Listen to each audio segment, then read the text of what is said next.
Assalamu alaikum dear students. Let's start with the new topic of your 11th physics, that is chapter number 6, mechanical properties of solid. First and foremost thing, you all are aware of one fact that matter is classified into three categories: solid, liquid and gases. You'll have studied the properties of solid, but in 11th standard we are going to study the mechanical properties of solid, means everything which deals with the forces that comes in the mechanical properties of solid. So let us see what is solid. We all know that solid is obviously each and every matter is made up of atoms and molecules. So here we are having solid. Solid is having a perfect arrangement of atoms and molecules, which are the constituent elements involved in it.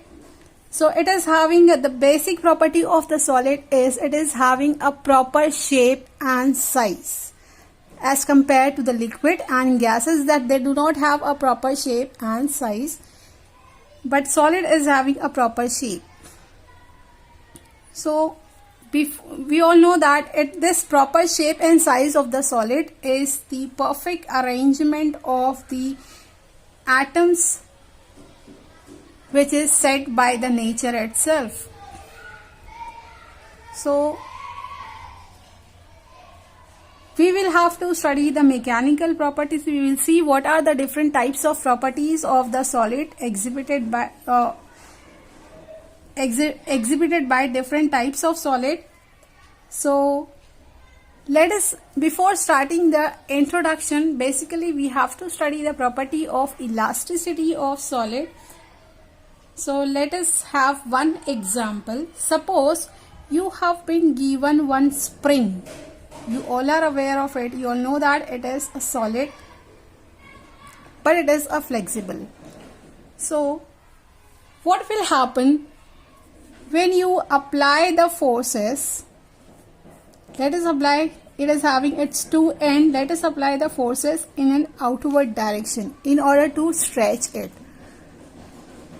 So what will happen? This spring will get elongate and its shape and size will get changed. So the forces which I have applied on this spring is called as it is going to change the form of the object that we have taken. So that force will be called as deforming force.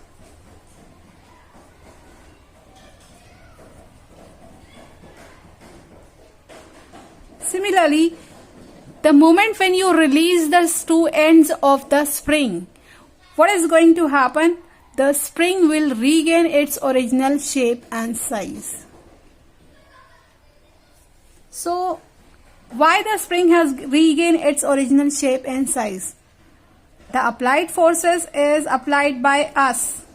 But which are the forces which led the spring to come back to its original position? That forces are inbuilt forces inside a spring. That forces are called as restoring force.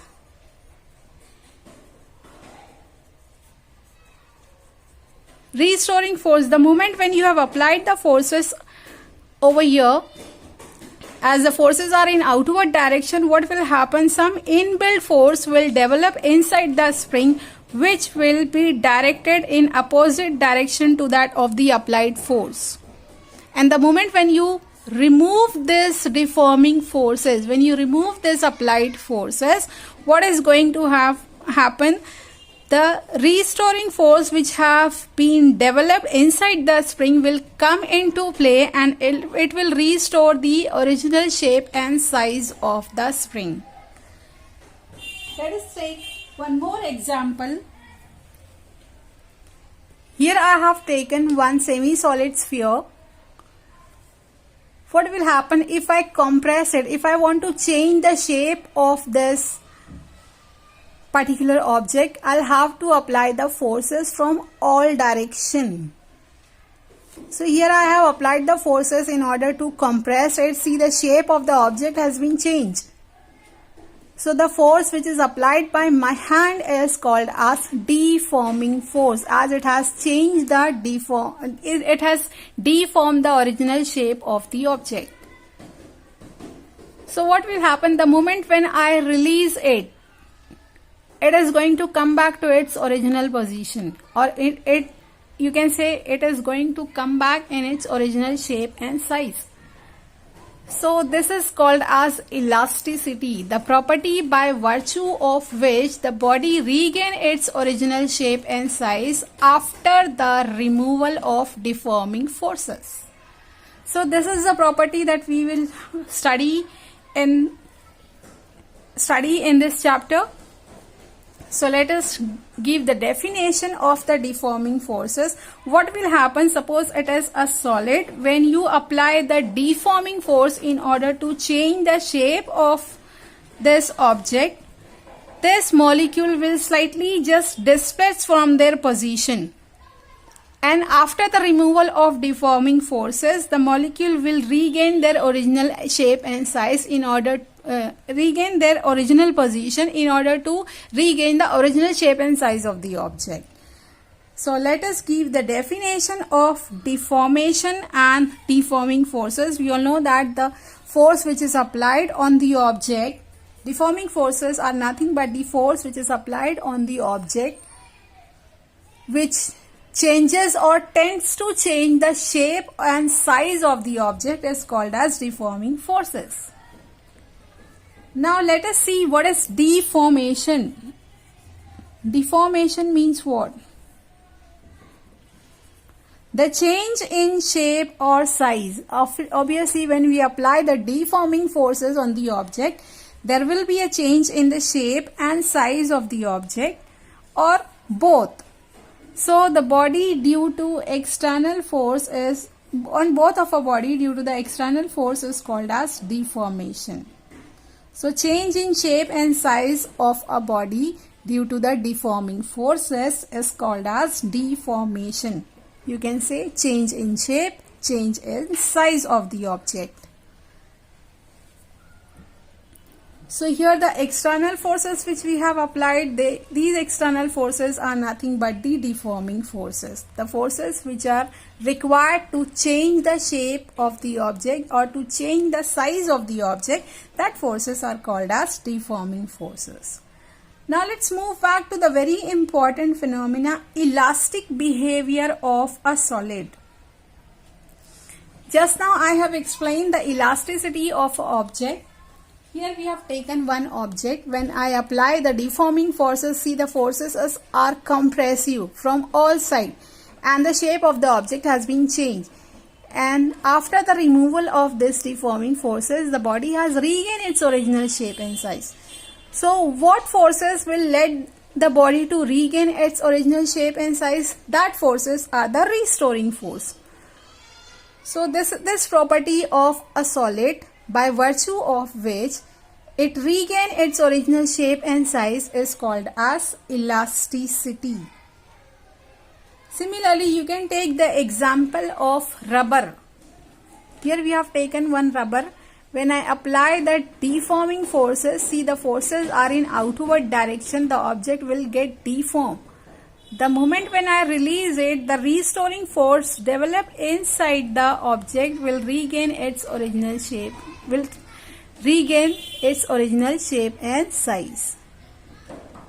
But if the deforming forces are large enough, if they are very large, so it may be possible that the object will get permanently elongated and it will not come back to their original shape and size. It may happen. So let us define first what is elasticity. So if a body regains its original shape and size after removal of deforming force, it is called an elastic body. If any body, you can take the example of this ball and you can take the example of rubber. So the body which regains its original shape and size after the removal of deforming forces, it is called as elastic body, and the property is called as elasticity. Example are rubber and quartz. Similarly, if a body regain its original shape, if a body completely regain its original shape and size after the removal of deforming forces, then it is said to be perfectly elastic. Just now I have given the example of rubber. When you stretch it, it will get elongate. If the deforming forces are high enough, it may be possible that it will not regain its original shape and size. It may be broken or may get slightly elongated after the removal of deforming forces. So in such a case, we can say that this rubber is not a perfectly elastic body. So in the same way, we are going to define the perfectly elastic body. If a body completely regain its original shape and size, whichever be the magnitude of the deforming forces, how strong you have applied the deforming forces, if the body is regaining its original shape and size, then that particular body will be called as perfectly elastic. And perfectly elastic body does not exist. Nothing is perfect in this world, so perfectly elastic body does not exist. Similarly, you might have, let us take the example of mud or a putty or a dough, flour dough you can say. So when you try to compress it, what is going to happen? When you apply the deforming forces in order to change the shape and size of this particular object, what will happen? Suppose it is a clay or a flour dough, you will find that it, after the removal of, it will change its shape and size, but when you remove the deforming forces, this object is not going to come back to its original shape and size. So such a body will be called as plastic body. Example, clay and mud. So if a body does not regain its original shape and size after removal of deforming forces and retain its altered shape, its altered shape means its change of shape will retain. It is not going to regain.